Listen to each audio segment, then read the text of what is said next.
The Eastern Conference Final just edged out the Sixers for the Atlantic Division title.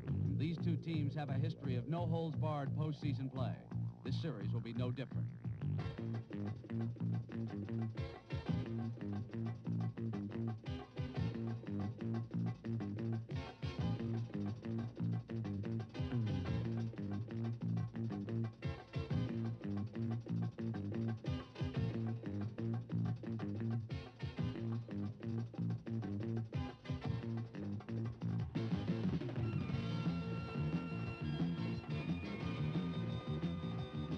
The Sixers shocked the Celtics with an opening game win at Boston. The Celtics evened the series, but the Sixers return home in high gear. Larry Bird can't get on track, and the Sixers win Game 3 handily.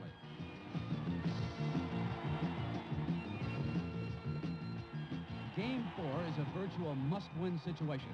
The Celtics build a 19-point lead. But Bobby Jones and Dr. J combined for 38 points as the Sixers come roaring back.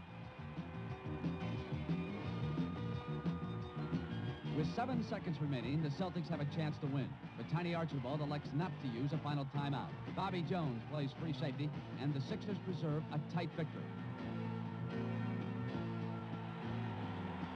It is the Celtics' 11th straight loss in the Spectrum, and only one game from elimination.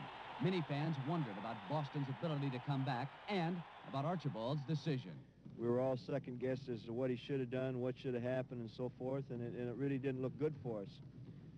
But I think that best typifies the character of our basketball team. And when we were down 3-1, we just took it a game at a time. And when we set into this Philadelphia series, we said, we're playing. If we're not the best in basketball, we felt they were at the time.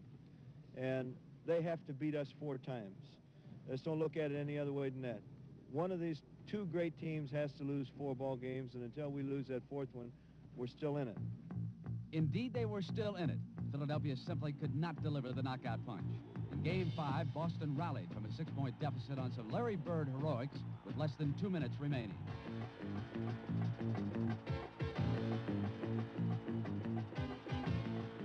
Now, back home in Game 6, Philadelphia continued to struggle with a feisty Boston defense. Every basket was a battle. The Celtics simply did not intend to let this one get away. The Sixers can't believe their eyes as they watch a 17-point lead disappear.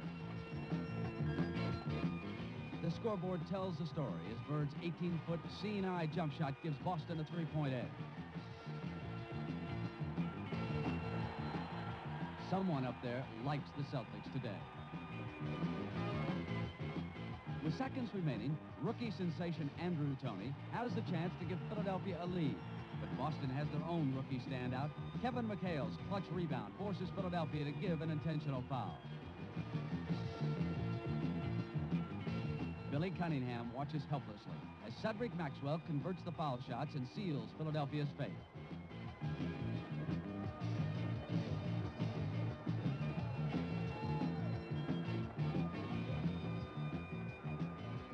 Now it's the Celtics who have a stranglehold on the Sixers.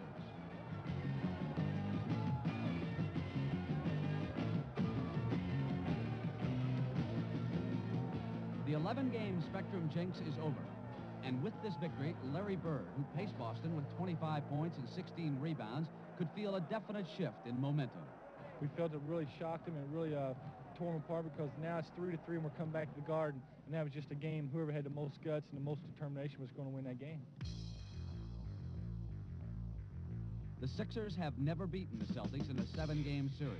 And now they are but a loss away from that dubiously distinguished list of only 3 teams which have let 3-1 playoff leads slip away.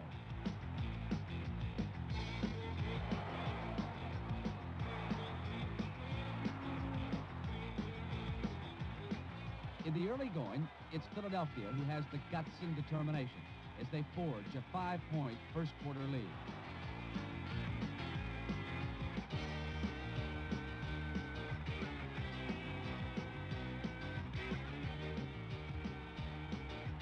The 2 teams played even through the second quarter. Maxwell picking up 2 of his 19 points on a Boston break. But the period ended on a telling note.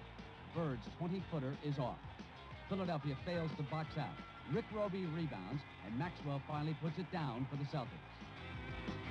The Sixers are glad to head for the locker room with a 5-point lead. The Sixers increase that lead to 11 midway through the third quarter on this Maurice Cheeks offensive rebound at three-point play. Billy Cunningham has no intention of letting another lead slip away. If we do not have anything, you cannot hit Doc, we'll hit you, and then our big people go to the baseline, and our guards will set the screen, and we'll pop out. Okay? Now let's go, guys.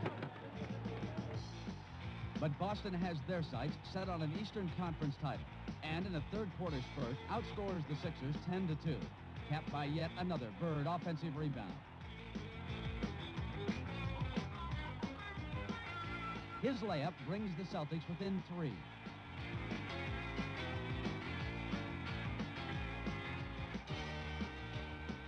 Get back defensively. Andrew, you must get back, pick up the men. Cunningham senses the gathering Celtic storm. And when Robert Parrish retrieves an errant McHale shot, his tally brings the green machine all the way back to deuce.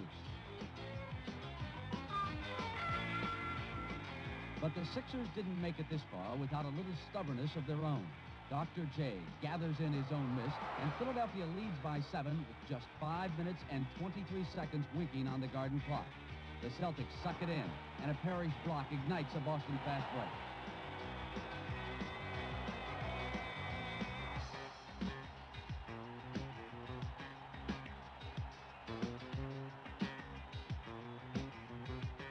Bird's foul shots not the score at 89.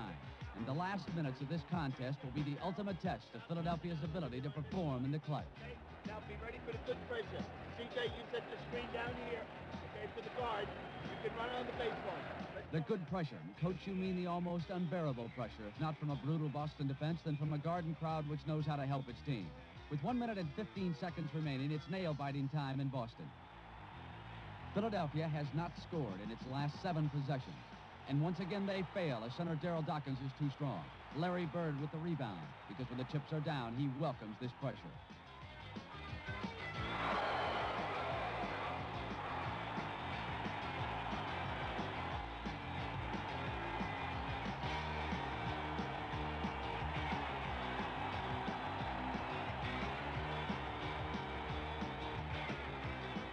Bird's bank shot has boosted Boston to a precious 1-point margin. The Sixers have just 1 shot left to save this series.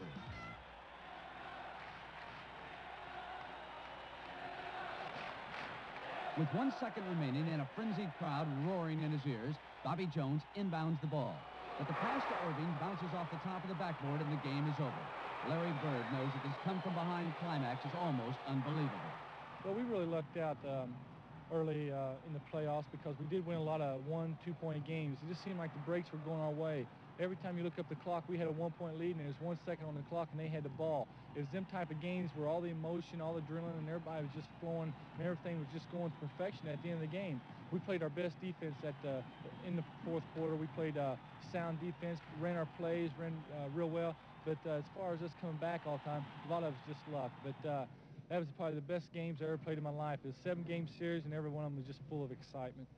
The turnaround for the Rockets